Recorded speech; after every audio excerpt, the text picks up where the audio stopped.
Cyber is an ongoing journey. It's not you put everything day one and then you're good for life. What would that one thing should they stop doing immediately? Figure out where we could automate. Is there like a good strategic line of what areas you want are okay to mix and what areas you should never mix? It goes back on the pillars of cyber. McKinsey actually published a report now 3 years ago where they split the cyber landscape into, I think, 12 different pillars. As you're building your foundation, there's a set of tools that are core, and there's ones that you start adding to make it more mature. So as long as you're more or less aligned with these pillars and taking one tool within each of those, I think it's the right direction to start looking at, okay, from a network perspective, what is something I need, or maybe two, from email security, from an identity and access management, and just picking these different buckets. So keep your IDP separate from your tunnel software to get into your network kind of thing?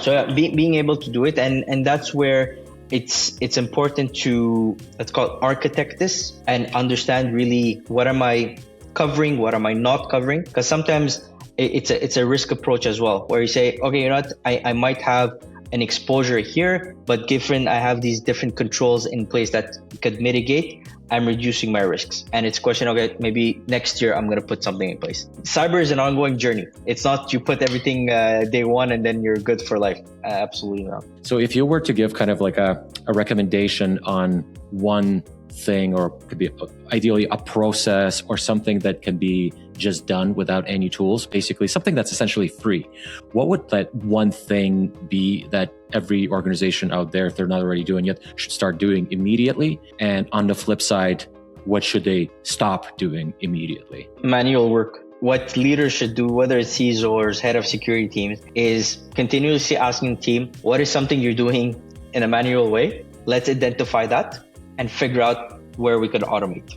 That's going to be one in terms of eliminating any manual work, because you're not only making this person more efficient, you're also figuring out ways to reduce human error potentially.